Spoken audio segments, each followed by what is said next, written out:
వీక్షకులందరికీ నమస్కారం. అందరికీ కూడా శ్రీ క్రోధీ నామ సంవత్సర ఉగాది శుభాకాంక్షలు. నేను రాసినటువంటి ఈ భవిష్యదర్శిని అనేటువంటి పుస్తక గోచార ఫలితాలని ఈ సంవత్సరం వృషభ రాశి వారికి ఏ విధంగా ఉన్నాయి అనేటువంటి విషయాల్ని మనం ఈ వీడియో ద్వారా క్లుప్తంగా తెలుసుకునేటువంటి ప్రయత్నం చేద్దాం. ముఖ్యంగా వృషభ రాశి వారికి ఈ సంవత్సరం ఆదాయం 2, వ్యయం 8, రాజ్యపూజ్యం 7, అవమానం 3. అలాగే ఈ రాశి వారికి మే నెల 1వ తారీఖు వరకు గురుడు 12వ స్థానమందు సువర్ణమూర్తి, మే నెల 1వ తారీఖు దాటిన తదుపరి జన్మరాశి యందు అనగా వృషభ రాశిలోనే రజతమూర్తిగా సంచారం చేస్తారు. అలాగే శనేశ్వరుడు ఈ సంవత్సరం మొత్తము కూడా 10వ ఇంట సువర్ణమూర్తిగా సంచారం చేస్తారు.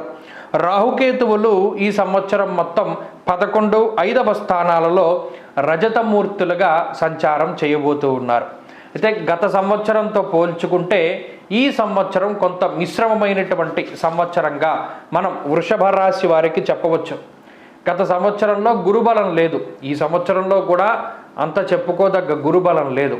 అయితే గత సంవత్సరంలో రాహు బలం కూడా లేదు, కానీ ఈ సంవత్సరం రాహు బలం చక్కగా వృషభ రాశి వారికి ఉన్నది.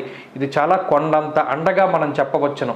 శనేశ్వరుడు గత సంవత్సరం ఈ సంవత్సరం కూడా 10వ స్థానంలోనే ఉన్నారు కాబట్టి అది పెద్దగా మార్పు జరిగింది ఏమీ కూడా కనబడడం లేదు. అయితే ఈ సంవత్సరం సాధారణ గోచార ఫలితాలు మాత్రమే కనబడుతూ ఉన్నాయి. గురుబలం లేనప్పటికీ శనేశ్వరుడు మిశ్రమ ఫలదాతగానే ఆయన ఫలితాన్ని ఇస్తూ ఉన్నారు.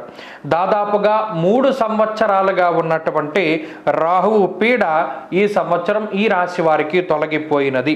కావున గత సంవత్సరంతో పోల్చుకుంటే రాహు ఫలితాలు చాలా చక్కగా కనబడుతూ ఉన్నాయి. రాహు లాభస్థాన సంచారం వల్ల ఈ సంవత్సరం అత్యంత శుభదాయకమైనటువంటి ఫలితాలు.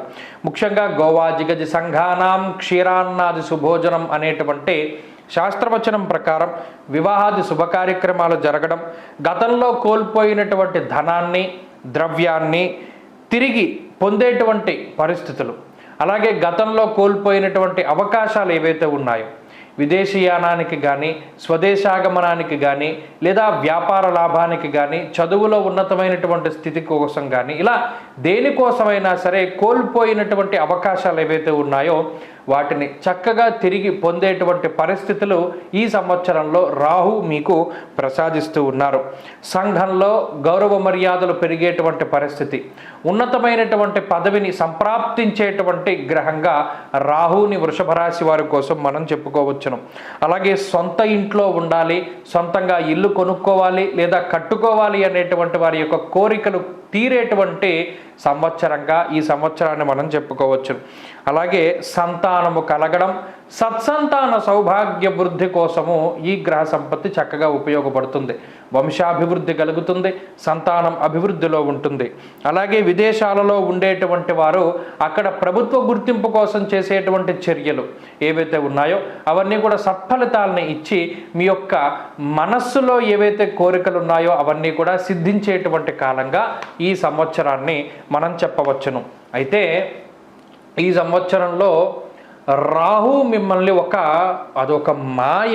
రాహు అంటే ఎప్పుడు కూడా గురువు శనేశ్వరుడు ఇద్దరు కూడా వ్యతిరేకమైనటువంటి ఫలితాలని ఇచ్చినా కూడా ఒక రాహు మిమ్మల్ని కాపాడి బయటపడేస్తారు. ఉదాహరణకి గురుడు శని ఏ విధమైనటువంటి చెడు ఫలితాలని ఇవ్వచ్చు అనేటువంటి విషయాల్ని మనం పరిశీలన చేద్దాం. దశమ శనేశ్వరుడు జన్మగురుని వల్ల రాజకోపో యశోహాని ఉద్యోగస్య విరోధకం అన్నది శాస్త్రం. అనగా నీలాపనిందలు రావడం, ఉన్నతాధికారులతోటి సమస్యలు ఏర్పడడం, ఉద్యోగంలో మార్పులు సంభవించడం, అలాగే దూర విద్య, విదేశీ విద్య కోసం చేసేటువంటి ప్రయత్నాలు కొంత వెనక్కి వెళుతూ ఉండడం, అలాగే మరీ ముఖ్యంగా ఉద్యోగ పరంగా, ఎందుకంటే కర్మ వైక్లభ్య కార్యంచ అన్నారు, ఇలా వృత్తి ఉద్యోగాల్లో సమస్యల్ని గురు శనులు తీసుకురావచ్చు. ఇందాక మనం చెప్పుకున్నట్టు రాహు ఒక్క గ్రహం ఆయన అనుకూలించడం, ఇంకా ఏ గ్రహం ప్రతికూలించినా పర్వాలేదు, గోచారంలో ఆయన ఒక్కడు కాపాడుతాడు. సమాజంలో నీలాపనిందలు ఏర్పడితే ఆయనే మిమ్మల్ని బయటపడేస్తాడు. అలాగే ఆర్థిక ఇబ్బందులు ఏర్పడితే ఆయన ఒక మార్గం చూపెడతాడు. ఉద్యోగంలో సమస్యలు ఏర్పడితే రాహు మార్గం చూపెడతారు. కాబట్టి అటు వృత్తి ఉద్యోగాల మీదే ఈ గురు శనుల ప్రభావాన్ని చూపెడుతూ ఉన్నారు. కాబట్టి ఆ గురు శనులు ఇచ్చేటువంటి ప్రతికూలతల్ని ఖచ్చితంగా రాహు తగ్గిస్తారు.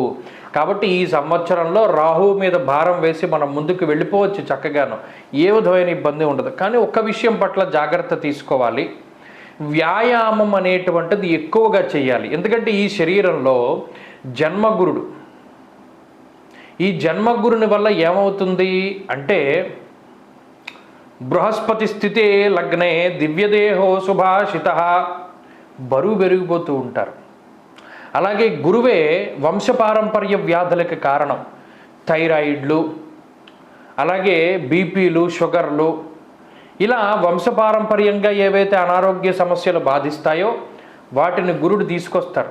ఒబేసిటీ, మరీ ముఖ్యంగా ఉబకాయము అంటారు, దానికి గురుడు కారణం. కాబట్టి ఎక్కువ గనక మీరు వ్యాయామం చేస్తూ ఆ గురుగ్రహాన్ని సంతృప్తి పరుస్తూ ఆ గురువు యొక్క అధిష్టాన దైవమైనటువంటి దత్తాత్రేయునికి కానీ దక్షిణామూర్తికి కానీ చక్కగా మీరు విధేయులే గనక ఉండగలిగితే ఆ గురువు ఇచ్చేటువంటి చెడు ఫలితాల నుండి మిమ్మల్ని మీరు కాపాడుకోగలుగుతారు. అలాగే ప్రత్యేకించి కార్మికులు, కర్షకులు, వ్యవసాయదారులు, కూలీల గురించి మనం మాట్లాడుకోవలసి వస్తే వారికి మాత్రం ఈ సంవత్సరం ప్రత్యేకమైనటువంటి గుర్తింపు లభిస్తుంది. అనగా ఎవరైతే మట్టిని నమ్ముకొని అలాగే మట్టిలో జీవనాన్ని సాగిస్తూ ఉన్నారు, కార్మికులు, కర్షకులు, వ్యవసాయదారులు, బొగ్గు పని చేసుకునేటువంటి వారు, అలాగే రిక్షా దొక్కేవారు, అలాగే డైలీ కష్టం చేసుకునేటువంటి వారు, కూలీ పని చేసుకునేటువంటి వారు ఎవరైతే ఉన్నారో వారందరికీ ఈ సంవత్సరం చాలా మంచి జరుగుతుంది. ఎలా జరుగుతుందండి? వారి సంతానం అభివృద్ధిలో ఉండడమో, లేదా వీరికి ఏదైనా ఆదాయ మార్గాలు పెరగడమో, లేదా వ్యవసాయము లేకపోతే కార్మిక కర్షక పనులు ఇవన్నీ కూడా అభివృద్ధిలో ఉండి వారి కుటుంబం వారు సంతోషంగా ఉండేటువంటి పరిస్థితిలో ఏవో ఒకటి జరగచ్చు. మొత్తం మీద వీరు మాత్రం రాహు యొక్క బలం వల్ల చాలా బాగుంటారు. ఆఖరికి రాహు ప్రభావాన్ని చూపించేటువంటి సంచార జీవనం గడిపేటువంటి వారందరికీ కూడా చాలా గొప్ప స్థితి కలుగుతుంది. వారందరికీ స్థిర నివాసాలు, మంచి గుర్తింపు, మంచి ధనం ఇవన్నీ కూడా లభిస్తాయి. ఆకస్మిక ధన ప్రాప్తికి అవకాశం ఉంటుంది. అలాగే వ్యవసాయదారుల్లో మినుము, నల్లరేగడి లేదా నల్ల నువ్వులు, నూనె ఇటువంటి వాటి మీద వ్యవసాయం చేసేటువంటి వారు, కిరాణా షాపులు నడిపేటువంటి వారు, అలాగే బండి వాహనాల తాలూకు స్పేర్ పార్ట్స్ అమ్మేటువంటి వారు, వాటర్ సర్వీసింగ్ షెడ్లు పెట్టుకునేటువంటి వారు, అలాగే బైకు లేకపోతే వాహనాల తాలూకు పంక్చర్లు వేసేటువంటి వారు, ఇలా ఈ రంగాల్లో ఎవరైతే పనిచేస్తున్నారో వారందరికీ కూడా ఈ సంవత్సరం చాలా గొప్పగా ఆనందదాయకంగా ఉంటుంది అనడంలో ఏమాత్రం సందేహం లేదు. ప్రత్యేకించి స్త్రీలకి ఈ గ్రహస్థితి చాలా మంచిది. స్త్రీలలో ఎవరైతే చాలా కష్టపడి పనిచేస్తూ ఉన్నారో, కుట్లు అల్లికల దగ్గర నుండి మిషన్ పనులు చేసుకునేటువంటి వారు, ఫోటోగ్రఫీలో ఉన్నటువంటి వారు, లేదా సినిమా ఇండస్ట్రీలో ఉండేటువంటి వారు, వీరందరికీ కూడా ఈ సంవత్సరం చాలా మంచి జరుగుతుంది. కాబట్టి వృషభ రాశి వారికి ఈ సంవత్సరం రాహు యొక్క బలం ఉండడం వల్ల, గత సంవత్సరంలో రాహు బలం లేదు, గురు బలం లేదు, శని బలం లేదు కాబట్టి దెబ్బతిన్నారు. ఈ సంవత్సరం అలా ఏముండదు, చాలా బాగుంటుంది. కాబట్టి ఏ నిర్ణయం తీసుకోవాలి అన్నా గురువులను సంప్రదించడం మంచిది. కుటుంబ సభ్యుల సహకారం ఈ సంవత్సరం కొంత తక్కువగా ఉంటుంది.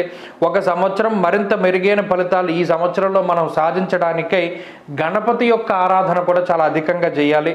ప్రత్యేకించి ఉభయ పక్షాల్లో వచ్చేటువంటి చవితి తిథి రోజున కనుక ఉపవాస దీక్షలు చేసి గణపతిని ఆరాధిస్తూ, ప్రత్యేకించి సంకష్టర చతుర్థి వ్రతాలని ఈ సంవత్సరం పొడుగునా కనుక ఆరాధించగలిగితే గణపతిని మంచి విశేషమైనటువంటి ఫలితాలు వస్తాయి. ఈ సంవత్సరంలో ఆరాధించవలసినటువంటి దైవం విఘ్నేశ్వరుడు. అనుకూల వారం ఆది, శుక్ర, బుధవారాలు. అదృష్టరత్నం గోమేధికం. అదృష్ట వర్ణం పొగరంగు గ్రే కలర్. అదృష్ట సంఖ్య 5. స్వస్తి.